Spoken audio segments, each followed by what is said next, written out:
ഒരു ദേശീയപാതയുടെയോ ഒരു സ്റ്റേറ്റ് പാതയുടെയോ ഒരു 10 കിലോമീറ്റർ അല്ലെങ്കിൽ 15 കിലോമീറ്റർ ഒരു കംഫോർട്ട് സ്റ്റേഷൻ യാത്രക്കാർക്ക് വേണ്ടി കംഫോർട്ട് സ്റ്റേഷൻ പോലും ഇല്ല എന്നുള്ളതാണ്.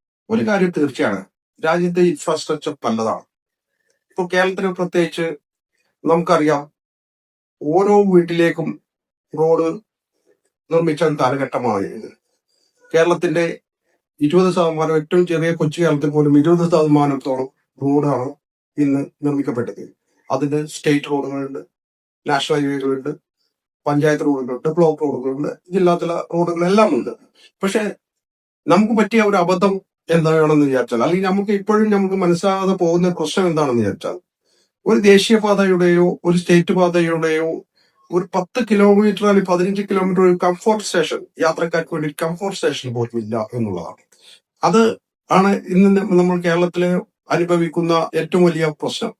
എപ്പോഴും യാത്രക്കാർക്ക് യാത്ര ചെയ്യാൻ അവർ നല്ല അധികം ടാക്സ് കൊടുത്ത്, ടോൾ പിരിവ് കൊടുത്ത് എല്ലാം കംഫോർട്ട് ആവുമ്പോൾ തന്നെ അവർക്ക് ഈ വഴിയാത്രകളിൽ ഒരു കംഫോർട്ട് സ്റ്റേഷൻ ഇല്ല എന്നുള്ളതിനുള്ള അത് വളരെയധികം പരിതാപകരമാണ്. അത് ആധുനിക ലോകത്തെ ഇൻഫ്രാസ്ട്രക്ചറിലെ പിന്നോട്ടടിക്കലാണ്. അതുകൊണ്ട് തന്നെ വേണ്ടപ്പെട്ട അധികൃതർ, അതുപോലെ തന്നെ മാറി വന്ന ഗവൺമെന്റും ഈ കാര്യത്തിൽ വേണ്ട നടപടി സ്വീകരിക്കണം എന്ന് മാത്രമാണ് എന്റെ അഭിപ്രായം.